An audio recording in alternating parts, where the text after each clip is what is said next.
विषयांतर्गत निबंधाचे वेगवेगळे प्रकार आहेत. निबंधाचे एकूण 7 प्रकार सांगितलेले आहेत. त्यामध्ये पहिला प्रकार आहे तो म्हणजे वर्णनात्मक, दुसरा आहे चिंतनात्मक किंवा वैचारिक निबंध म्हणतात, तिसरा आहे तो कल्पनात्मक, चौथा आहे आत्मस्थापन निबंध, पाचवा आहे तो व्यक्तिचित्रणात्मक निबंध, सहावा आहे तो चरित्रात्मक निबंध आणि सातवा प्रकार सांगितलेला आहे तो म्हणजे लघु निबंध. आता या ठिकाणी पहिला वर्णनात्मक निबंध आहे. वर्णनात्मक निबंध म्हणजे काय आहे? साधारणतः बघा या ठिकाणी विश्लेषण केलेलं आहे की एखादा प्रसंग किंवा एखाद्या स्थळाला तुम्ही दिलेली भेट असते किंवा प्रवासात तुमच्या आलेले अनुभव हे सर्वच किंवा तुम्ही पाहिलेला निसर्ग याचं वर्णन जसंच्या तसं निबंधामध्ये केलं जातं. आता हे सर्व करत असताना निबंधाच्या अनुषंगाने तुमची भाषा ही अत्यंत ओघवती असावी लागते. तो प्रसंग तुम्ही असा शब्दांच्या रूपाने समोर मांडायचा असतो की साधारणतः तो प्रसंग तुमच्या डोळ्यासमोर उभा राहिला आहे की काय अशी जिवंत भाषा त्या निबंधामध्ये असावी लागते. आता या अनुषंगाने त्या व्यक्तीचं सूक्ष्म निरीक्षण महत्त्वाचं असतं. जर तुमची सूक्ष्म निरीक्षण शक्ती त्या ठिकाणी नसतील तर तुम्हाला ते बारकावे टिकता येत नाही आणि त्या अनुषंगाने मग लेखनाची खोली सुद्धा त्या ठिकाणी अनुभवता येत नाही. आता या निबंधाअंतर्गत जर आपल्याला वेगवेगळे विषय इथं सांगायचे असतील तर मी उदाहरण या ठिकाणी दिलेली आहे. यामध्ये पहिला विषय आहे मी पाहिलेला आग, मी पाहिलेली आग, दुसरा आहे पावसाची विविध रूपे, तिसरा आहे चौपाटीवरील संध्याकाळ आणि चौथा आहे पहाटेची भ्रमंती. आता या सगळ्या गोष्टींचं वर्णन करत असताना त्याच्या पाठीमागे तुम्ही अनुभवलेलं विश्व त्या ठिकाणी महत्त्वाचं असतं. आता हे सगळं मांडत असताना साधारणतः तुमच्याकडे शब्दकुंतलन अशा पद्धतीने आवश्यक असतो. बऱ्याच वेळेला आपलं वाचन कमी पडतं आणि मग लेखनाची मांडणी करत असताना जवळपास हे शब्द कुठेतरी धरकटलेल्या अवस्थेत आपल्या समोर येतात. अशा वेळेला आपलं विविधांगी वाचन आणि आपल्याकडे असलेली सूक्ष्म निरीक्षण शक्ती यांच्या सामर्थ्यावरील हे विषय या ठिकाणी मांडले जातात. आता मी पाहिलेली आग हा विषय मांडत असताना साधारणतः समजा एखाद्या ठिकाणी आग लागलेली आहे. आग लागल्यानंतर जीवाच्या आटंकाने जो तो सैरावैरा धावत असतो.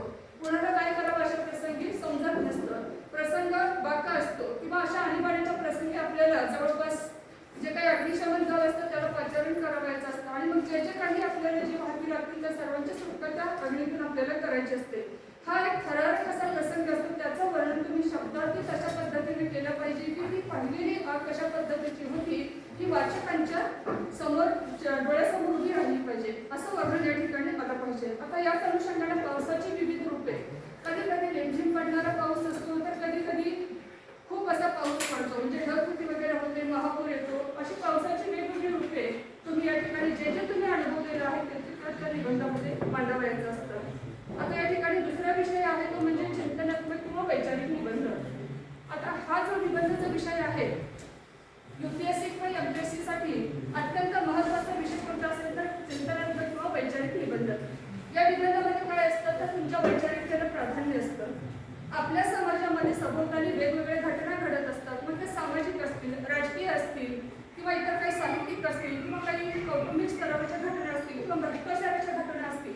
या सर्वच घटनांचं वर्णन साधारणतः या निबंधामध्ये असतं. वास्तविक या विषयावरती चर्चा घडवून आणण्याचं काम या निबंधामध्ये केलं जातं. पण हा निबंध लेखन करत असताना यासाठी तुमची एक वैचारिक बैठक आवश्यक असते. त्या विषयावरती तुमचं प्रगाढ असं वाचन आवश्यक असतं. समाजाकडे बघण्याची निरीक्षण शक्ती तुमच्याकडे असणं आवश्यक असतं. त्याच्यानंतर समाजामध्ये घडणारी जे काही वेगवेगळी उदाहरणे ती तुम्हाला मुद्द्यांच्या अनुषंगाने त्या ठिकाणी मांडता आली पाहिजे. तरच त्या निबंधाला एक वैचारिक बैठक अशी लाभते किंवा तो निबंध अतिशय चांगल्या पद्धतीनं तुमच्या समोर येत राहतो. शिवाय मांडण्याचं एक कौशल्य तुम्हाला अवगत असावं लागतं. केवळ मुद्दे किंवा केवळ ती उदाहरणं माहीत असून चालत नाही तर ते मांडण्याचं एक कौशल्य त्यामध्ये शिकवायचं त्यामध्ये असावं लागतो. आता या विषयाकडे जर उदाहरण घ्यायची झाली मोबाईल शाब्दिक वर्णन अत्यंत साधा सोपा विषय. प्रत्येकाच्या हातामध्ये मोबाईल आहे. या मोबाईलचा वापर करत असताना बऱ्याच वेळेला केलं तर खूप चांगला वापर आहे, नाही म्हटलं तर खूपच वाईट आहे. आता या अनुषंगाने हा विषय मांडत असताना या निबंधामध्ये सुरुवातीला त्या विषयाची तुम्हाला प्रस्तावना करावी लागेल. त्यानंतर मग मध्यस्थ असतो निबंधाचा, त्याच्यामध्ये हा मोबाईल कशा पद्धतीनं वरदान आहे एक 2-3 पॅरामध्ये ते मांडावं लागेल आणि शेवटी मग 2-3 पॅरेग्राफमध्ये साधारणतः मोबाईल हा शाप कसा आहे त्याचा दुरुपयोग कसा केला जातो हे मांडावं लागेल. आणि समारोपामध्ये साधारणतः संपूर्ण निबंधाचा सगळा आशय किंवा साधारणतः सारांश आलेला असला पाहिजे. म्हणजे म्हटलं तर शाप आहे, म्हटलं तर वरदान आहे.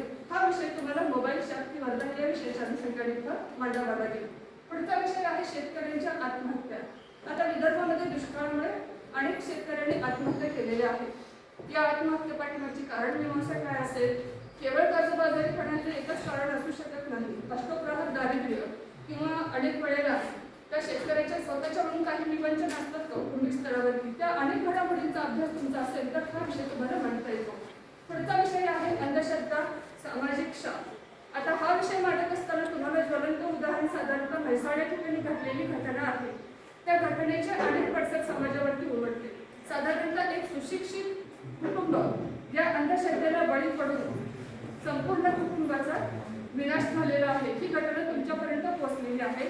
तर सगळे पडसाद तुम्हाला त्या निबंधामध्ये मांडावे लागतील. तुमचा अनुभव विश्व काय, समाजाकडे बघण्याचा तुमचा दृष्टिकोन काय आहे, हे सर्वच अंधश्रद्धा हा समाजाला लागलेला शाप कसा आहे तो विषय मांडावा लागेल. त्याच्या पुढे आहे चित्रपटातील हिंसाचार किंवा युवा पिढी. आता चित्रपट हे मनोरंजनाचे एक साधन आहे. दृकश्राव्य अशी कला आहे ती. पण या अनुषंगाने म्हटलं तर तुम्ही मनोरंजनासाठी त्याचा वापर करता, परंतु युवा पिढीनं त्यातला अर्थ घेत असताना आजची युवा पिढी कशी चुकीचा अर्थ घेत आहे आणि वेगळ्या मार्गाने जात आहे, या विषयाच्या अनुषंगाने हा विषय तुम्हाला मांडावा लागेल. त्याचा पुढचा विषय आहे पहा कल्पनाप्रधान निबंध. आता या निबंधामध्ये साधारणतः तुमच्या कल्पनेला खूप वाव असतो, पण ती कल्पना अशा पद्धतीची पाहिजे की साधारणतः ती कल्पना वास्तवाशी निगडीत असणारी पाहिजे किंवा ती कल्पना सत्यात उतरणारी अशी असली पाहिजे. उगाच अवास्तव अशा काही कल्पना त्या ठिकाणी मांडून चालत नाही. हा एक भाग या ठिकाणी आहे. दुसरी गोष्ट, या कल्पनेमुळे समाजामध्ये कोणकोणते बदल होतील, त्याचे परिणाम काय होतील, या गोष्टी सुद्धा तुम्हाला कल्पनात्मक निबंधामध्ये मांडता येतात. यासाठीचे विषय बघा साधारणतः मला लॉटरी लागली तर अत्यंत सुंदर असा विषय आहे. किंवा सूर्य संपावर गेला तर, शाळा बंद झाल्या तर, अशा असंख्य विषयांचा जर आपण विचार या ठिकाणी केलो तर त्या ठिकाणी आपण ती कल्पना करायची असते. पण प्रत्यक्षात त्या घडामोडी घडतील न घडतील असा एक विषय. आता आजपर्यंत आपण म्हणत होतो की शाळा बंद झाल्या तर, आणि खरोखर कोरोना कालखंडामध्ये शाळा बंद पडली आणि मग तो अनुभव सगळ्यांनी घेतला पाहिजे. कदाचित ही घटना भविष्यात घडेल न घडेल माहित नाही, पण ती घटना कल्पकता अशी पाहिजे की ती वास्तवाशी निगडीत किंवा सत्यात उतरणारी अशी असली पाहिजे. नाहीतर मग जवळपास अशा काही कल्पना मांडल्या जातात की त्या सत्यामध्ये उतरत नाही. तिथं कल्पनेच्या संदर्भात हा विषय महत्वाचा आहे. मी मुख्यमंत्री झालो तर, या ठिकाणी अनिल कपूर यांचा चित्रपट तुम्ही पाहिला असेल. एक दिवस ते एका दिवसासाठी मुख्यमंत्री झालेला असा एक त्यांचा चित्रपट आहे. त्या चित्रपटामध्ये मुख्यमंत्री म्हणून एका दिवसामध्ये त्यांनी काय काय कामं केली आणि मी मुख्यमंत्री झालो तर समाजासाठी काय काय करू शकेल, मग त्यामध्ये आबालवृद्धापासून सगळ्यांच्यासाठीच कोणकोणत्या योजना राबवता येतील आणि समाजातला सामान्य वर्ग कसा अगदी वर येईल या दृष्टीनं होणारे प्रयत्न साधारणतः मी मुख्यमंत्री झालो तर काय काय करू शकेल हा विषय मांडता येतो. मी फुलपाखरू झालो तर, प्रत्येकाला वाटत असतं आपलं एक स्वातंत्र्य अबाधित असावं आणि मग एवढंसं फुलपाखरू या फुलावरून त्या फुलावर, या झाडावरून त्या झाडावरून फिरताना आपल्याला खूप मनमोहक वाटतं.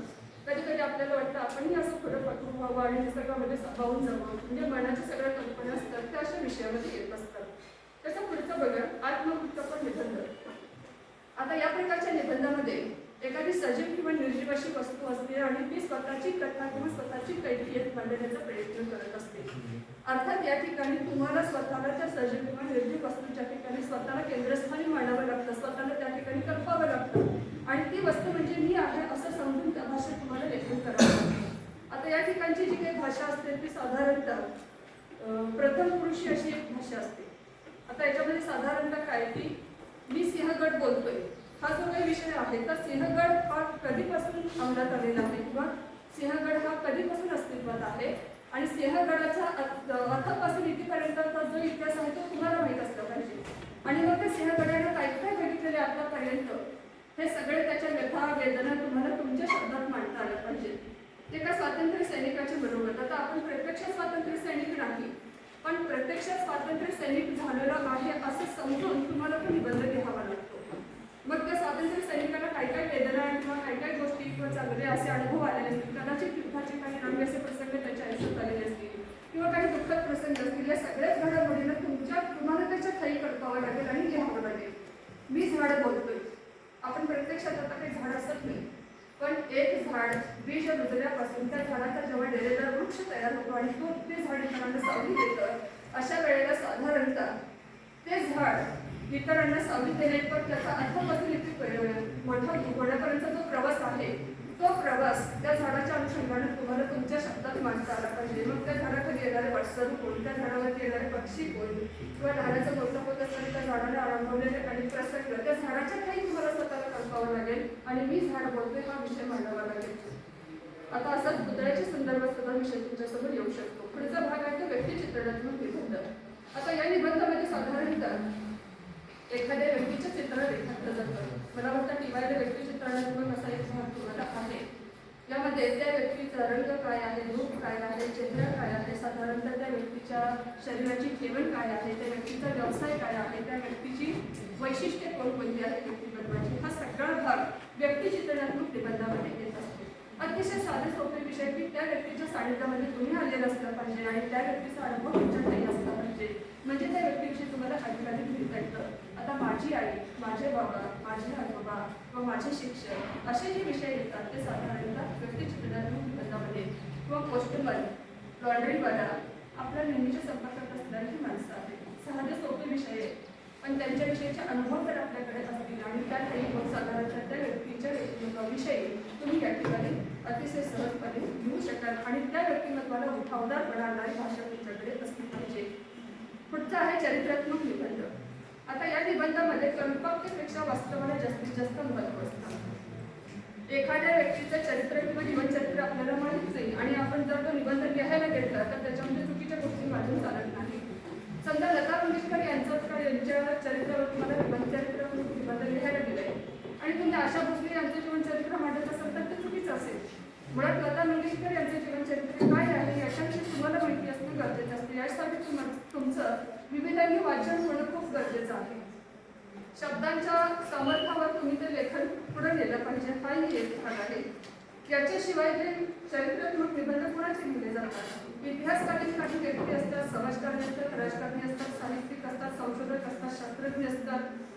अशा ज्यांनी आयुष्यामध्ये काहीतरी वेगळं असं केलेलं आहे त्या व्यक्तींचं जीवनचरित्र तुमच्यासमोर मांडण्याचा प्रयत्न चरित्रात्मक निबंधाच्या माध्यमातून होतो की जेणेकरून रसिक वाचकाला चरित्रात्मक व्यक्तीविषयी काहीतरी गोडी निर्माण व्हावी किंवा वाचनाची आवड निर्माण व्हावी, वाचकाला एक वेगळी गोडी निर्माण व्हावी या अनुषंगाने किंवा त्या व्यक्तीचा आदर्श तुमच्या जीवनात प्रस्थापित व्हावा या अनुषंगाने हा चरित्रात्मक निबंध लिहिला जातो. यामध्ये लता मंगेशकर, सचिन तेंडुलकर, महात्मा गांधी, डॉक्टर बाबासाहेब आंबेडकर अशा अनेक धुरंधर व्यक्तींची नावे या ठिकाणी आपल्याला सांगता येतील. आणि निबंधाचा शेवटचा प्रकार आहे तो म्हणजे लघुनिबंध. आता हा प्रकार फारसा इतर लोकांना माहीत नाही, पण हा साहित्यातला एक शेवटचा भाग म्हणजे लघुनिबंधाचा भाग अत्यंत साधा, सोपा आणि आवडीचा वाटणारा असा तो भाग आहे.